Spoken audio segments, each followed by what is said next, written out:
So if you would turn with me to Daniel chapter 2. Getting into Daniel chapter 2.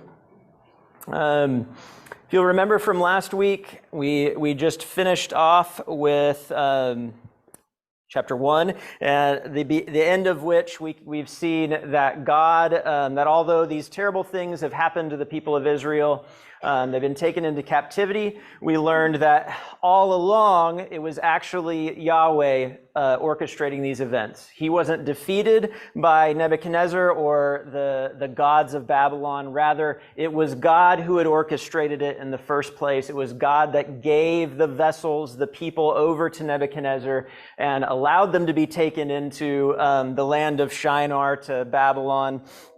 And then we saw it wasn't Nebuchadnezzar's special teaching or his special food or anything like that gave them better health or better understanding. Rather, it was God who blessed them. God gave them better understanding than all of their peers. He made them more healthy than all of their peers. And ultimately, we've seen that although his people have been taken away, the nobles, these special people, Daniel and his friends, have not bowed the knee to Nebuchadnezzar. They have not sold out to him and given up. Rather, we know that God is still with them and that they still serve God. So, one thing I want you to take note of when we get into this is there's somewhat of a general chronology to some things that we're going to get to may have happened kind of within the timeline of chapter 1 that we'll see later on here in chapter 2. So kind of keep that in mind, and keep in mind also our theme that we'll see played out very richly here, that the Most High is ruler over the realm of mankind and bestows authority on whom he wishes, bestows kingdoms on whom he will wish. He's the one that sets the kings up and gives them power. Just remember also that we're kind of looking at the spiritual warfare going on, to be thinking about the individual, national, and the cosmic, the spiritual battles that are going on underlying the text here as we get into it. So before we get into the text itself, this chapter 2 begins kind of a section here. Chapter 1 kind of serves as rather introductory, and then we're going to get into chapter 2 through 7 here that are going to form kind of a chiastic structure. Anybody tell me, so we know that we've got Nebuchadnezzar's dreams coming up here, and some things that they represent. Anybody tell me what happens in chapter 7 that's going to be kind of parallel to that, to this vision of 4 kingdoms?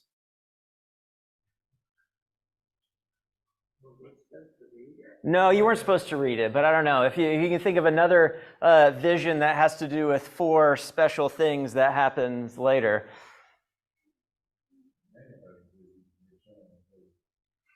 Yeah, so Daniel has visions that are also of having to do with 4 different kingdoms that we'll see at the end. I just want to see if you guys got that. Then we've got chapter 3. We're going to see a martyr story, which we've got the 3 friends and the fiery furnace. And then chapter 6, parallel to that, we'll see another martyr story with Daniel in the lion's den. And then right in the middle, we'll see kind of, and we know with chiasms, the middle is kind of the point in a lot of ways. And that's God humbling the pride of these 2 kings, Nebuchadnezzar and Belshazzar. So another interesting thing about this section is just a couple verses in here, we're going to shift out of Hebrew. So if you didn't know that, the first chapter is all in Hebrew, and then just a little bit into chapter 2, it switches to Aramaic, which was the language of the time in Babylon. So, and we'll also see that there's a little bit of shift in who the main character is. Really quickly, because I think it makes sense, at least to me. There's a lot of different discussion on why is the middle part of the book written in Aramaic and the outsides are in Hebrew. Lots of different things. It makes sense to me somewhat to think of it in terms of who the main character is, and in maybe as well in kind of the audience that this is written to. If you look in the beginning of chapter 2, this holds true for everyone but kind of chapter 7. We see in the second year of the reign of Nebuchadnezzar, Nebuchadnezzar had dreams. Okay, look at the beginning of chapter 3. King Nebuchadnezzar made an image. Okay, chapter 4, King Nebuchadnezzar to all the peoples, and there's this thing he's written to everybody. Chapter 5, King Belshazzar made a great feast. And then chapter 6, it pleased Darius. So who's the main character in all of these chapters? Who are the main characters? Yeah, so the main characters kind of, it's not necessarily, we see it played out with the most important kind of people being God's people here, but the main character through all of these are really more the kings, the rulers of this time period, and then how they end up interacting with the people of God. So this whole section with that has this chiastic structure is all going to be in Aramaic, and you can think in some ways the language is going to be different. In chapter 1, Yahweh is referred to as Yahweh.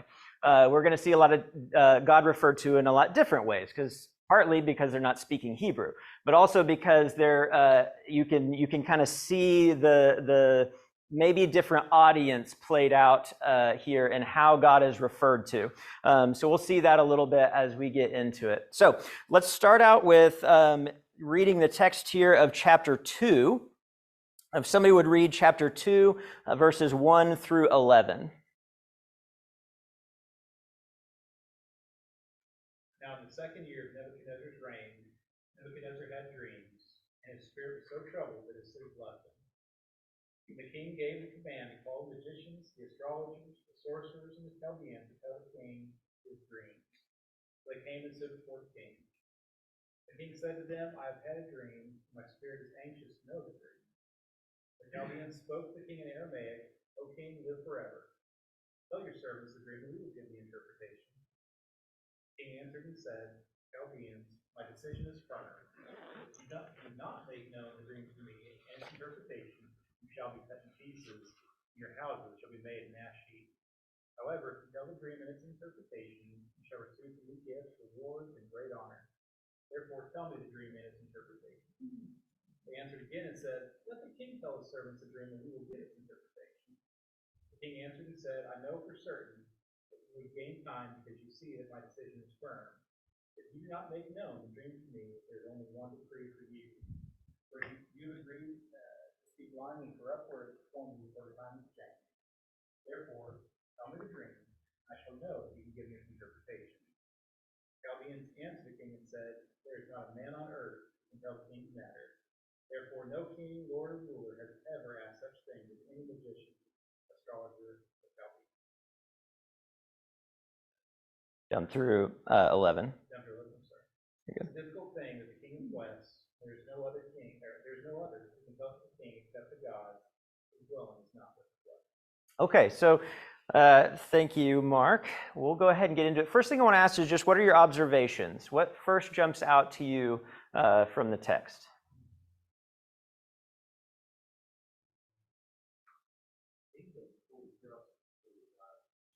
Yeah.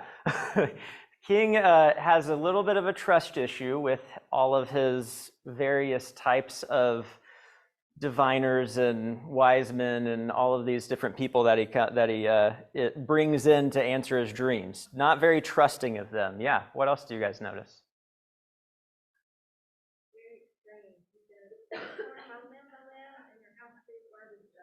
Yeah. Yeah, this is very, very extreme. Some would even say kind of foreshadowing what's going to happen to him later.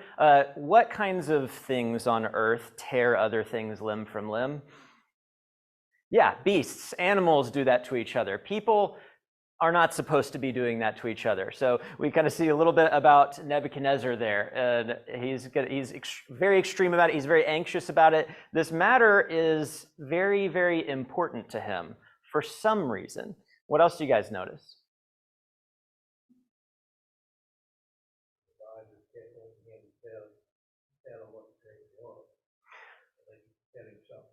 Yeah, they can't do it. Please tell us the dream. And what reading I did, this request is Nebuchadnezzar, or his advisors are right. The request is way outside of what was supposed to be known how to do by these people. Nobody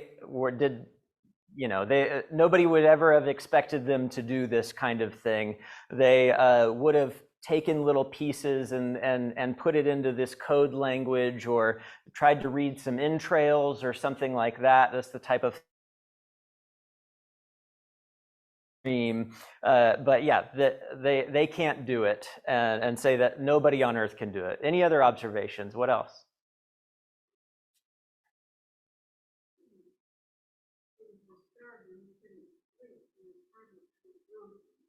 Yeah. We can, yeah, very grumpy.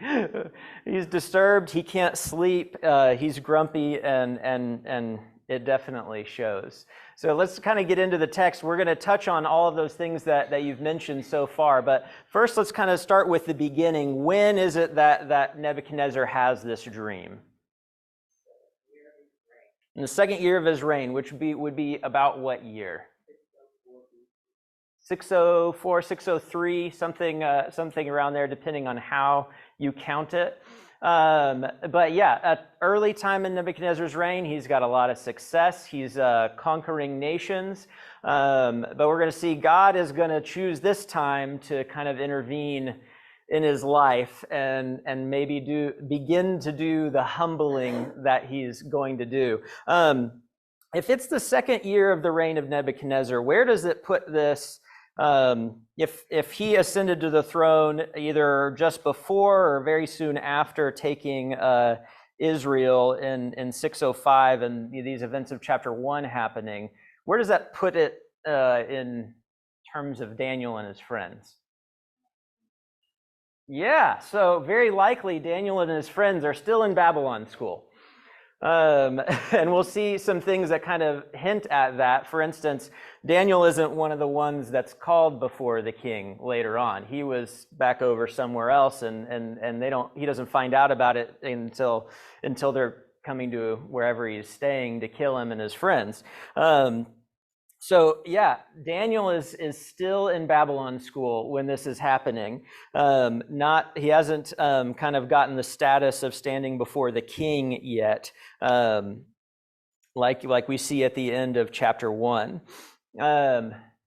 So interesting thing, kind of how did this dream affect him? We've already mentioned his spirit was troubled, his sleep left him, and he even says to his advisors, "My spirit is troubled."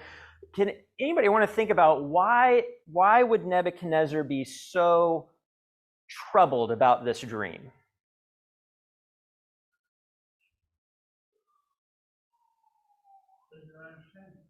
Yeah, he couldn't understand it. Yeah.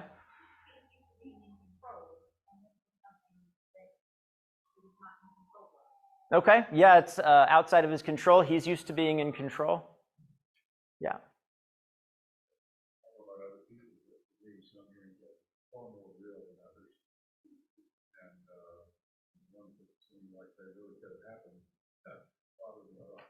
Yeah, absolutely. And it seems, I would imagine that this was not a vague dream that you've forgotten by breakfast, or you can't remember it to tell your wife. Yeah, why else? Why else do you think? Yeah.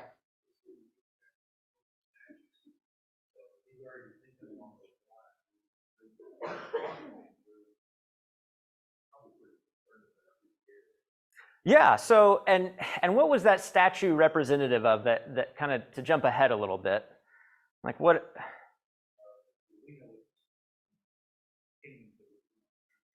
And what about his statue that he builds later on?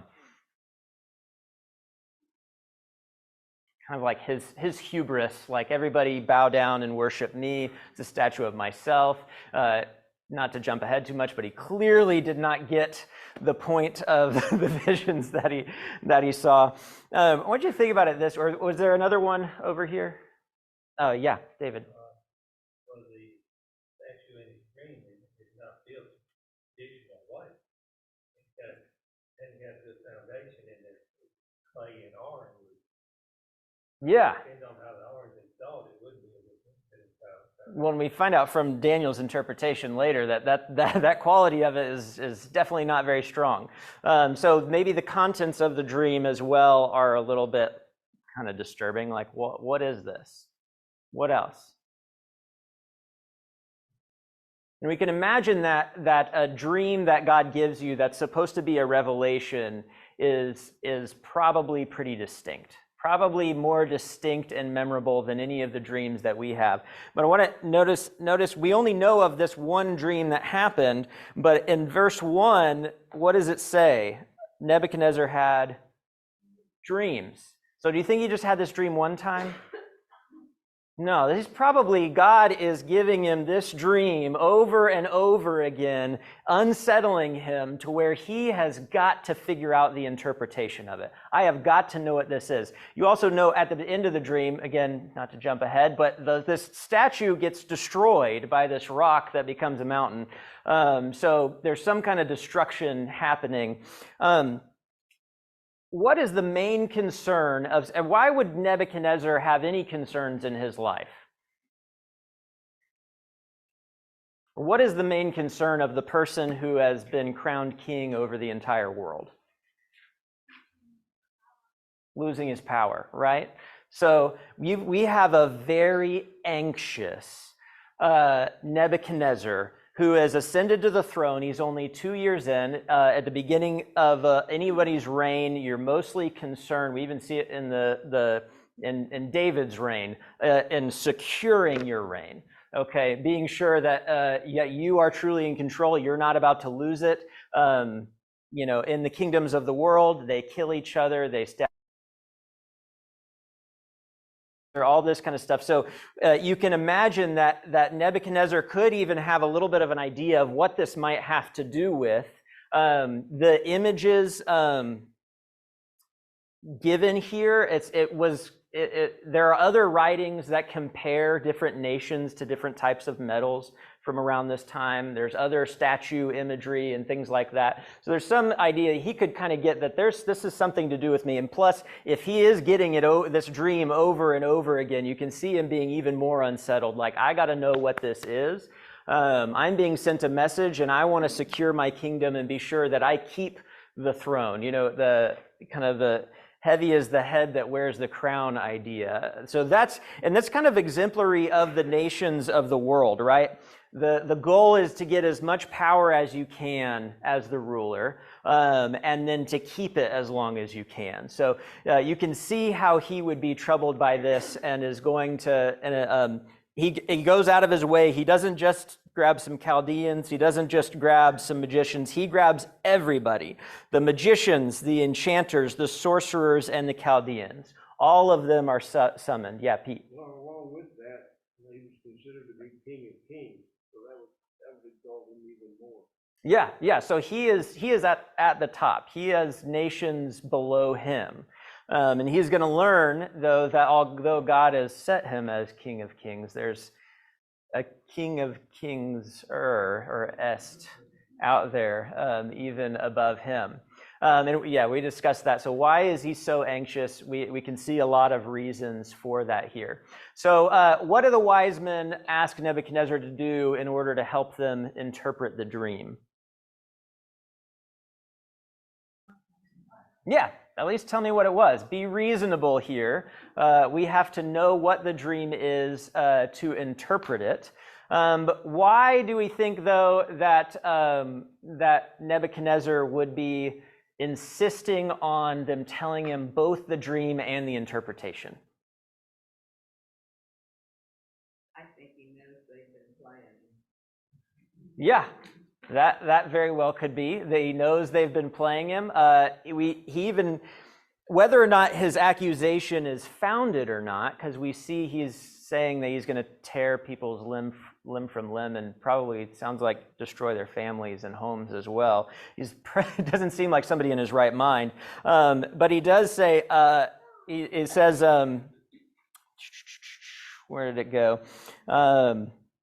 Verse 9, yeah, if you do not make the dream known to me, there is but one sentence for you. You have agreed to speak lying and corrupt words before me till the times change. So it's like you've already agreed. I think he's thinking they've already agreed to try to deceive him to get what they want until there's a new king. Okay, he knows that these kind of people are probably serving their own ends. I thought I'd taken that out, but he's maybe testing them. There at least was an interpretation from an older translation, the ASV, that make it sound like he just forgot the dream. Probably not what it is here if you're reading from that. So he's relying on the Chaldeans, but we know that this is an impossible task. The people even say it, and we all know, I can't tell you what you dreamed last night. I can't tell a prophet what God revealed to them. So they want to know what it is that the dream actually was. Just by the way, right when the Chaldeans answer the king, and at least in the ESV it says, then the Chaldeans said to the king in Aramaic. From then on, that's actually the point at which the Aramaic section begins in the book. So, and then we've already mentioned this as well a little bit, but what does Nebuchadnezzar say would be done to the ones who could reveal the dream and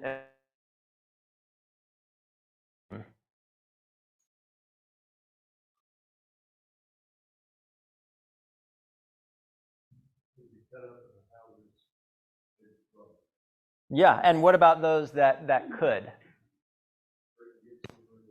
Yeah, so there's a big upside to being able to get this right, but a big downside, and the downside is for everybody who can't reveal it.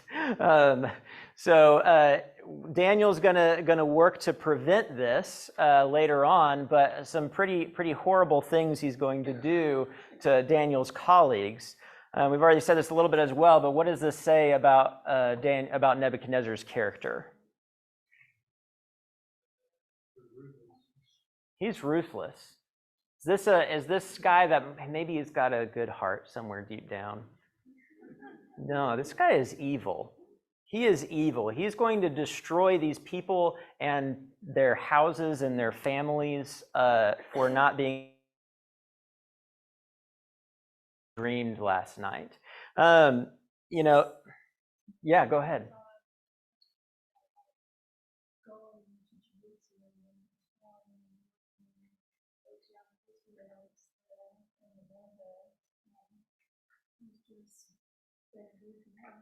Yeah, absolutely. He can do whatever he wants, and he is evil, and he is going to do it.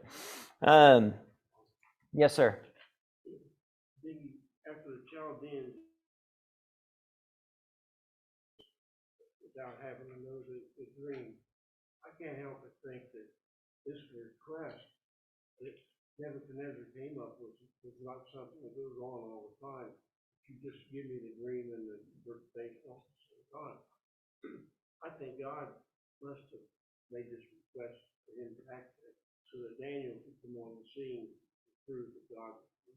Oh, absolutely. We're going to see later on that yeah, there may have been something about the dream or something that God revealed to him in that made him want to be sure he didn't just get the Chaldeans' nice random interpretation of it. He knows that this is serious and important, and for whatever reason, he's got to know exactly what it is. And God is orchestrating this to bring Daniel on the scene as well. As we're going to see later on, to actually reveal. God's goal here is not to put out a mystery or just a random dream here. His goal is to reveal. And then I love this statement here at the end. In verse 11, the thing that the king asks is difficult, and no one can show it to the king except the gods, whose dwelling is not with flesh. What do you guys think of that? What's the significance of what they say here?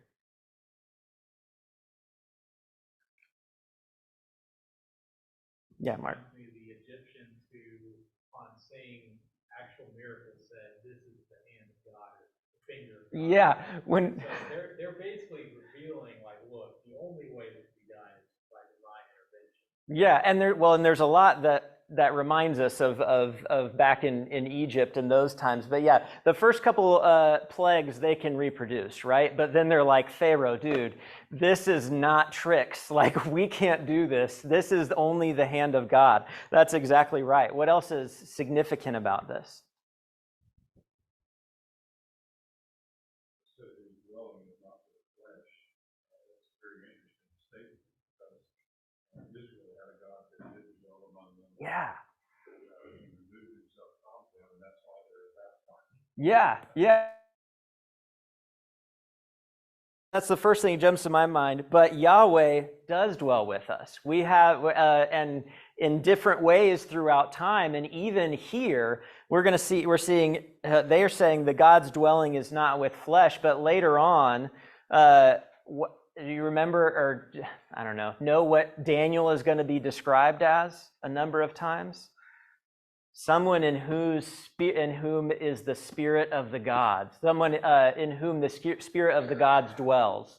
So, interesting statement. The people are probably of Israel probably not feeling like God dwells with them. They don't have their temple. So, in many ways, at this exact point in time, it really doesn't look like to them that God is dwelling with them. But in this story, he's showing them that he's still with them. He left Jerusalem along with them, and is here with them. This is one of those things to me. If you've studied Job before, there are a number of times in Job where Job just pleads for this. He ignorantly pleads for this intercessor between him and God, just somebody who would come and go between. And there's a number of statements where people kind of unwittingly kind of plea for the Messiah and plea for who the Messiah would be. And this is kind of one of those I see here. The gods have nothing to do with man. They might give us some signs that we can just try to interpret in some ways, but their dwelling's not with us. They don't reveal things to us in that way. But we have a God whose goal throughout all of Scripture is to get back to dwelling with us, to get back to the garden where he walked with us. And so we kind of see this kind of pointing to Jesus coming down and living with us in the flesh, as well as the ultimate time when we truly will fully dwell with God. We wrote, even the pagans long for Emmanuel. They want this and they can feel that, that is something to be wanted from their God. Anything else? All right, let's move on to this next section here, unless there's anything else for the whole section. All right, if someone would read 12 down through 24. Because of this, the king became indignant and very furious and gave orders to destroy all the wise men of Babylon.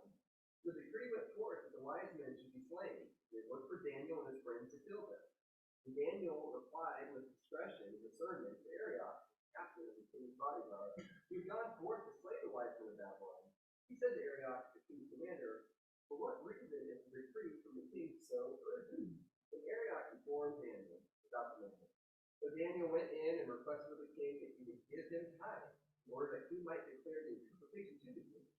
So Daniel went to his house and informed his friends Hananiah, Mishael, and Azariah about the matter, so that they might request compassion from the God of heaven concerning this mystery, so that Daniel and his friends would not be destroyed with the rest of the wise men of Babylon.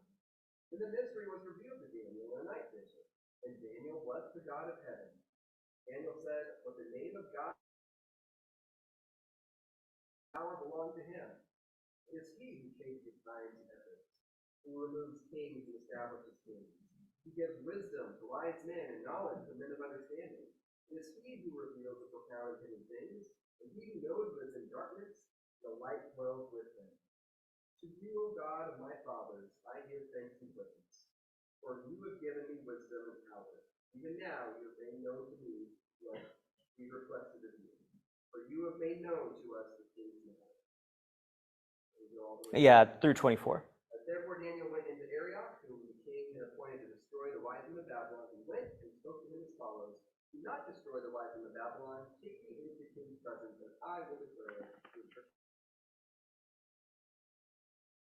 So what is this decree that goes out from Nebuchadnezzar now? What has he decided to do? Kill them all, right? And apparently not just not just the ones that were in the court answering the question there. You're going to go through the whole land of Babylon. I am going to exterminate everybody of this profession. A little extreme. And also the trainees that are over there learning under them. So yeah, and how does Daniel find out about it?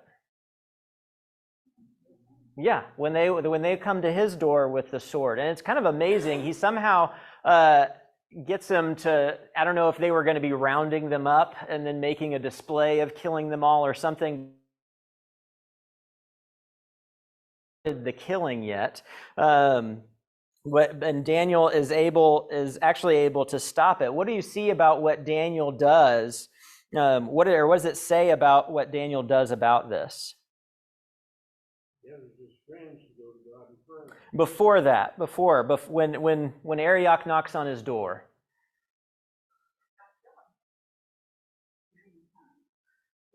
Give me time, but how's it in verse 14? How does it describe how he responded to Arioch? Yeah, so ESV says prudence and discretion. I've seen wisdom and tact. He doesn't pull out a sword and fight against him or something like that.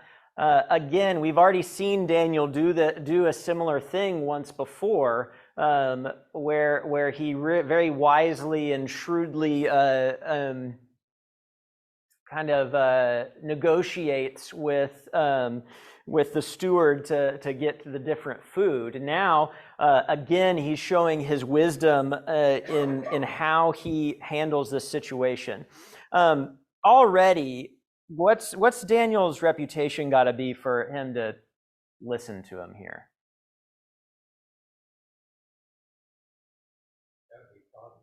Yeah, right? When we talked about this a lot in chapter 1, they must not have the reputation for being, unruly, cantankerous, hard to deal with people if Arioch is going to actually listen to him and grant this request.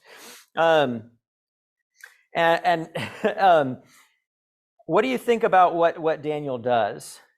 He somehow is able to work it out. We'd really love to know exactly what he said so we could learn exactly what that wisdom was. That's I'll ask him when we get there, kind of thing. But he's somehow able to get him to stall and either give him time. The ESV says he requested the king to appoint a time, like he went into the secretary and asked for an appointment with him next Tuesday or something along those lines. Either that or it give me more time. Something that he wouldn't give the Chaldeans before. So again, something maybe about his reputation or just how desperate Nebuchadnezzar is to know this. And somebody out of everyone is speaking up to say, like, hey, if you meet with me, I'll be able to tell you this. So Nebuchadnezzar is willing to grant that. We see wisdom's Daniel. Where do we see Daniel's faith in this story, though? Yeah. Daniel does not know the dream yet. He is willing, he makes the appointment, he goes in before the king and says, yeah, I'll be able to do that. But he doesn't know the interpretation yet. Later on, we see Shadrach, Meshach, and Abednego. They're like, we have faith in God. We're not going to bow before it. I mean, our God is able to save us, even if you throw him into the fire. Daniel's going out on a limb here on God's behalf, not knowing whether or not he's going to come through for him, but he is going to try. He knows that God has been with him and is willing to go out on a limb of faith here and say that he'll be able to show the interpretation to the king. His life? Well, yeah, but at that point they're going to kill him anyway, right? No, that's a really good point. When you put a man of God up against the wall like that, yeah, absolutely. Let's jump down to the next section. We started to touch on this. What's the first thing? What do him and his friends do? Yeah, They stop and go straight to God. He doesn't just go pray by himself, right? He goes and grabs his friends, right? The probably the only other people he's around right now that respect God and are faithful to God that he's with on a daily basis here. He goes to them and asks that they all pray with him. What do you see God called here? Who does he say to pray to? Request compassion from the God of heaven, right? That's how God's going to be referred to through this whole section here, the God of heaven, and that they request compassion from him. And God actually listens and gives them an answer.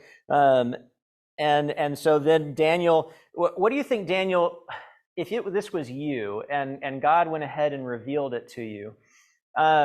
We'll come back to that in a second. If God went ahead and revealed this to you, what would you probably do? Knowing that, like, there's a sword, there's a warrant out for for your head. Well, yeah, be giving God a lot of thanks, but I mean, personally, I'd be like running to the palace, banging on the door in case this crazy guy that's king decides to go ahead and off everyone before my appointment with him, right? But what does he do instead? Yeah, he turns and he blesses God, this kind of beautiful doxology where he's praising God in all of these different ways. That idea of the God of heaven, we see is really only used in post-exile time, so common to be used then. It's used in First Chronicles, which Chronicles would have been written way after. It wasn't written just at the same time as Kings. Written in a post-exile period to kind of give these people encouragement. So this is kind of how God is referred to, which in learning a little bit about the gods of that time period and how they would have viewed them, they would have seen them as kind of disconnected, like they're off in heaven, but they might be willing to give some men, only some of them, only some special ones, little inklings of revelation, but not much revelation. But we're going to see Daniel and his friends refer to this God of heaven, who almost like he's over the host of heaven. He's over anyone else, any other spiritual being that might be in heaven. And it also kind of considers the audience again here. That this is in Aramaic, almost like this is for not only the Hebrews, but also the people of Babylon and in that time period.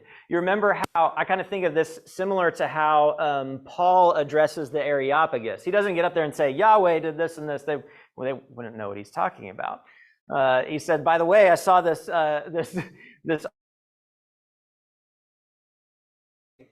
There is a God that you don't know about, this unknown God who has done all these things and is actually Lord over everything. They kind of speak in a similar way about the true God. What we got? So Daniel's reaction to God's answer is he goes and he bursts out in praise for God. What do you guys notice about, what jumps out to you about what he says in this this praise song of sorts to God here?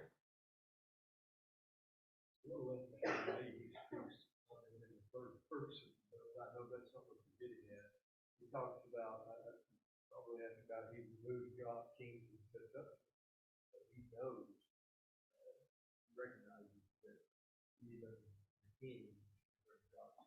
Absolutely. Yeah, so it's recognizing and praising that God is the one that's in control over the kings. He sets them up, he brings them down.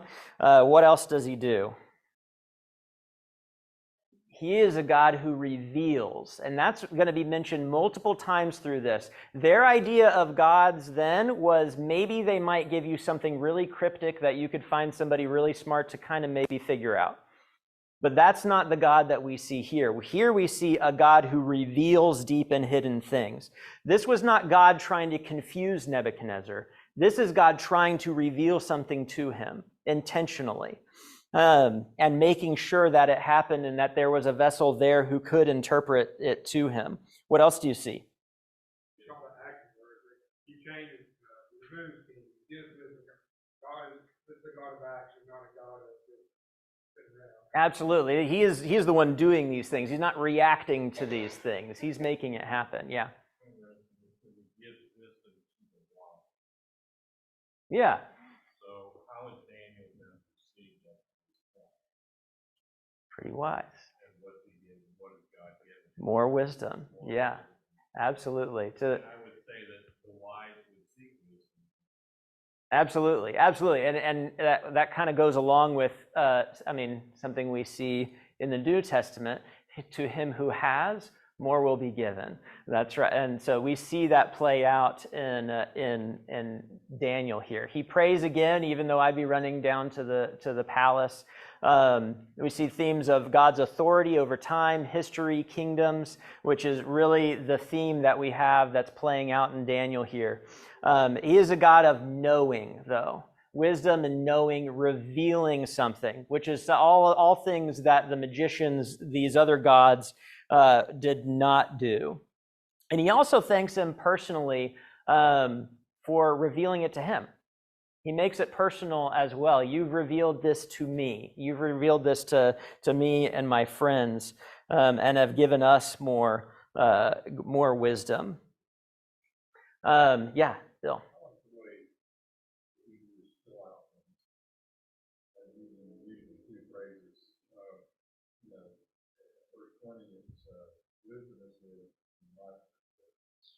Changes wisdom, he raises up to give wisdom, to give knowledge. He reveals deeply, he reveals secretly. He knows what is in darkness and light both of them. It's just all encompassing. Really fascinating by the words. Yeah.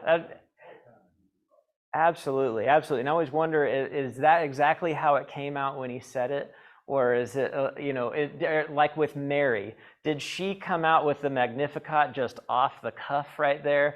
Or is this something that took time? Because, this is poetry. If we could only read Hebrew, we'd see even more of the structure there. But you can see exactly how this is very intentionally and honestly beautifully written about God here.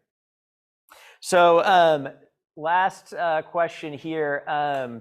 What is, we're looking down at the end of this section here in 24, what is this request that Daniel gives, and what does it tell us about Daniel?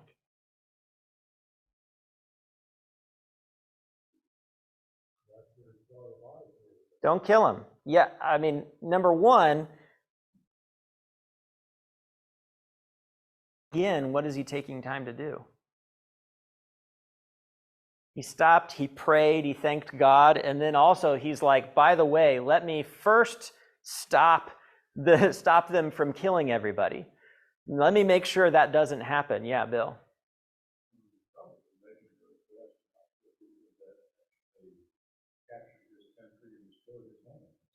Absolutely.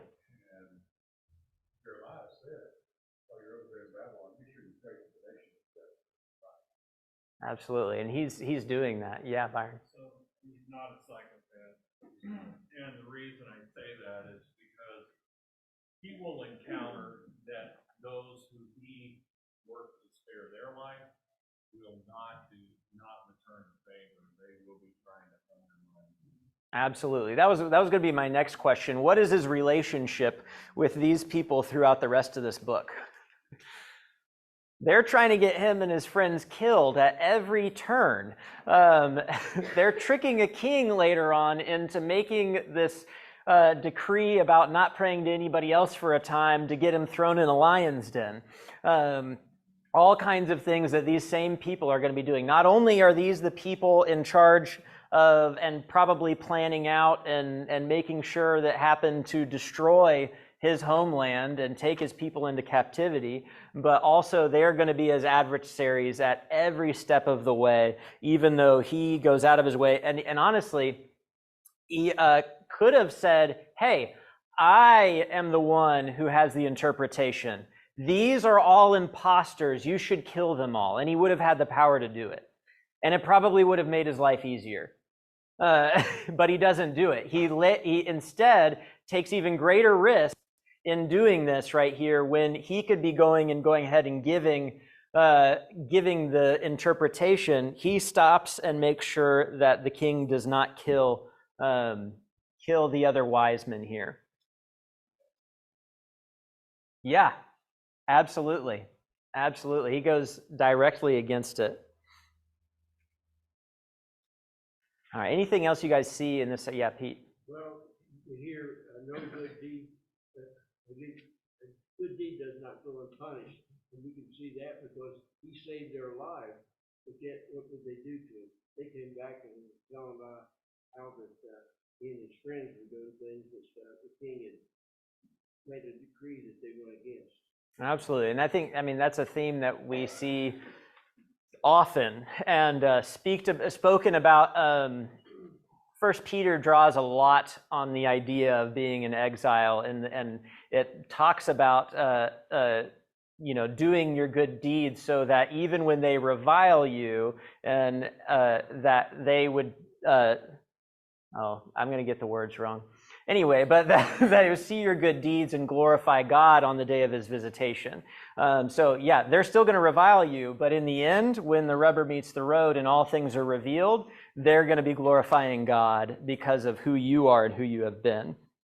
Also, one of the problems is being untrustworthy yourself if you don't trust people like that. Absolutely. Everybody else is devious and deceptive, and they still don't trust. Well, and you're going to use those means to get ahead, no matter what. All right, let's look at verse 25 down through 30. I'll read this section here. Then Arioch brought in Daniel before the king in haste and said thus to him, I have found among the exiles from Judah a man who will make known to the king the interpretation. The king declared to Daniel, whose name was Belteshazzar, are you able to make known to me the dream that I have seen and its interpretation? Daniel answered the king and said, no wise men, enchanters, magicians, or astrologers can show the king the mystery that the king has asked. But there is a God in heaven who reveals mysteries, and he has made known to the king Nebuchadnezzar what will be in the latter days. Your dream and your visions and the visions of your head as you lay in your bed are these. To you, O king, as you lay in bed, came thoughts of what would be after this. And he who reveals mysteries made known to you what is to be. But as for me, this mystery has been revealed to me, not because of any wisdom that I have more than all the living, but in order that the interpretation may be made known to the king, and that you may know the thoughts of your mind. All right, what jumps out to you first about this section here? Yeah, he gives glory to God over and over and over again. He doesn't explain this by, hey, this is me, I'm really great. In fact, honestly, when I read this, I'm like scared for him. I'm like, whoa, Daniel, just go ahead and explain that to him after. Don't go in and let your first words be, Nebuchadnezzar, no wise men, enchanters, magicians, or astrologers can show you this mystery. Did you not see that he just is, sent to kill all the people that said those same words? But luckily, God gives him grace and maybe gives Nebuchadnezzar a nudge of patience for him to finish his sentence here. But yeah, he says that God is the one. There's a God in heaven. And I love kind of how he explains who God is. And I think it says something to how we should speak to others about who God is. He doesn't go in using a bunch of insider language about it. He says, by the way, there's a God in heaven who's over all of this, that reveals mysteries, and he can show it to you. He can tell you about this. Nothing is with him, even though we've seen all of the wisdom that Daniel does have. He says it's not because of my wisdom or power. Nothing like that. But there's a God in heaven who reveals mysteries. Reveals mysteries, that phrase used over and over again through this whole period.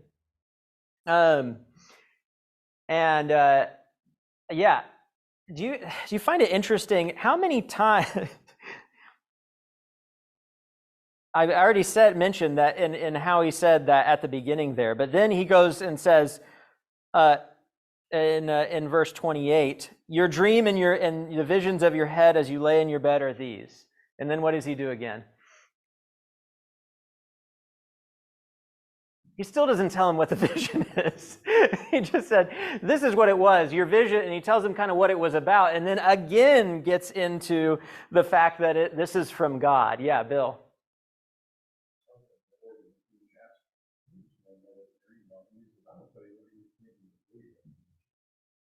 Absolutely. Yeah. Well, he does state what the purpose and ultimate, right? So that it may be made known to the king, and that you may know the thoughts of the mind.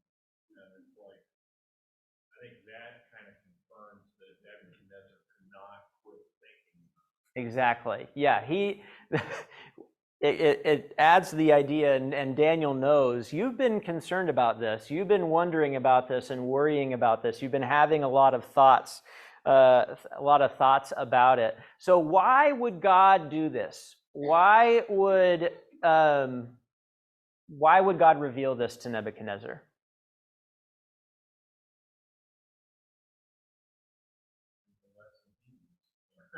Okay, yeah, I think that's big here, and that Nebuchadnezzar has something to learn here. He and maybe even a warning about what is going to come after him, and how he needs to kind of be a little bit more circumspect, that he is not going to be able to retain power and live forever. So he's got something to learn. We've already seen the type of character and the type of person that he is. So maybe God trying to humble him and warn him and learn something, and maybe even that he could have prevented his downfall in the way that it ended up happening if he had decided to truly follow God that he pretends to worship here in a minute. Any other reasons you think that why God would reveal this to him?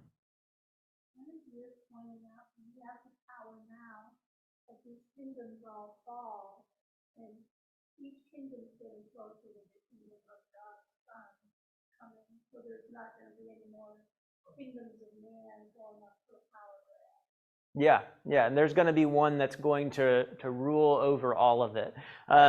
This idea that, and aside from how the parts of the dream line up with different nations, this is the story of the nations of man, right? You got a big one and it slowly degrades down, and then it starts over again, and you got a great one and it degrades down. But ultimately, what is going to destroy it all, not to get ahead, God is going to be the one that's in control and be able to, God's truly the one that's in charge, even though Nebuchadnezzar probably thinks. What about this latter days? Just a note, just because there's so much misunderstanding about phrases like these in the Bible. Somebody could probably explain it better than me, but a lot of people of the world hear latter days and they're going to go straight to the idea that this is something about the end of the world happening, and it can kind of sound like that. But what is the latter days referring to? What does that language mean? Yeah, so that's one piece of it. In the Old Testament, we see at least a couple of those are always referring to the time of Christ, the latter days. The other way this can just mean is what's going to happen next, okay? What is going to happen a little bit later on? But yeah, then we get a lot of specific passages and prophecies in the Old Testament. This latter days time period is the time of Christ when the kingdom is going to be set up. And so that would be when that stone comes and destroys the statue, and kind of we get the beginning of that happening. So we see the latter days kind of ideas. It's not talking about end of time, but rather the time of Christ and when he would be coming. and or just as simple as what's going to happen next. That's kind of how the ESV renders it. It just says, to you, O king, as you lay in your bed came thoughts of what would be after this. So what's coming next? Yeah, Bill. Included in the latter days of the 30s, right? Yeah, exactly. It's all of this leading up to the trial and what one can know about setting up. Absolutely. And I think we can go ahead and start to wrap up at least tonight's class in this and finish out the rest of it here. But I think that's kind of the important thing here, is that we start to see what it's kind of interesting to me. Has it really been told this specifically yet, or at least as we're about to see, like when the time of Christ would be? Not really that I can think of. And so isn't it interesting how God chooses to reveal that? It's like I've taken you away in captivity, and you're in desperate need of encouragement, and here I'm going to come and work the king of the entire world's mouth like a puppet and tell you when the Messiah is going to come. Okay, that's who this mystery is going to end up being revealed through, and obviously through God. God's the one revealing it. But how interesting how God does this. He's the one that's in control, and he's the one who is revealing this and using Nebuchadnezzar for his purposes in that way. All right, that's our time for tonight. If we get into this next section, we'll be here till 6:30, which would be fun. But we'll pick up on this in our next class and flesh out the rest of that. Thanks so much for a good class tonight.